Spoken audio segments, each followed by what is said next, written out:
धार्मिक इतिहास से आज फिर लेके आई हूँ एक बड़ी सीख, एक बड़ा मैसेज। एक बार माता पार्वती धरती पर फैली हुई बुराई देखकर बहुत ज्यादा चिंता में हुई। माता पार्वती भोलेनाथ से बोली कि हे भगवान, पृथ्वी पे इतनी बुराई फैल रही है, आप कुछ करते क्यों नहीं? भगवान कहते हैं कि देखो, ये युगों युगों की बात है। जो युग चल रहा है उसका इफेक्ट होना ही है। माता पार्वती कहती है कि अगर आप ना चाहो, अगर आप चेंज करना चाहो, तो सब कुछ हो सकता है। भगवान भोलेनाथ कहते हैं कि चलो पृथ्वी का एक चक्कर लगा के आते हैं। दोनों धरती पे चक्कर लगाने के लिए आ जाते हैं। भगवान भोलेनाथ माता पार्वती को जंगल के रास्ते से लेके जाते हैं। वहां देखते हैं कि कुछ लोग वृक्षों की कटाई कर रहे होते हैं, पेड़ों की कटाई कर रहे होते हैं।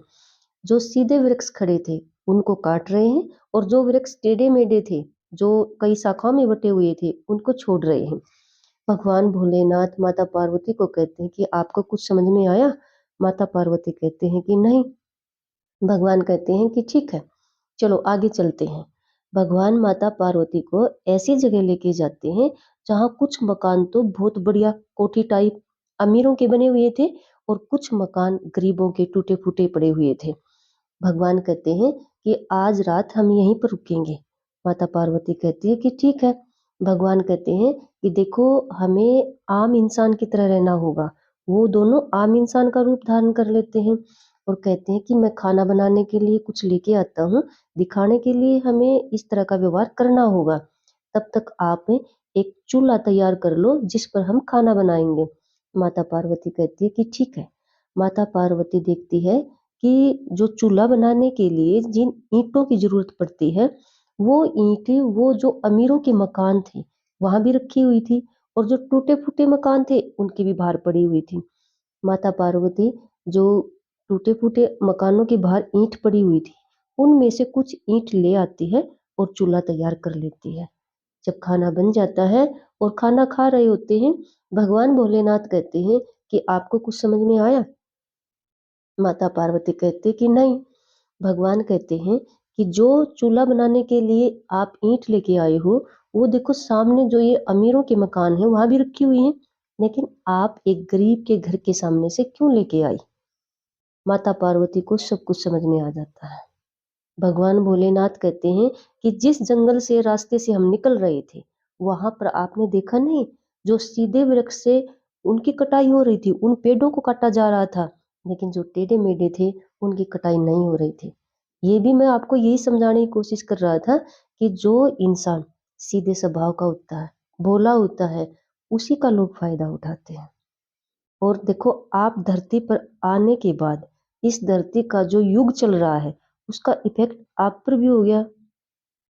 आप ये सामने मकान अमीर के घर से ईंट नहीं लेके आई, क्यों? क्योंकि वहां मैनेजमेंट की हुई थी, अच्छे तरीके से जचाई हुई थी, घर का प्रबंध किया हुआ था।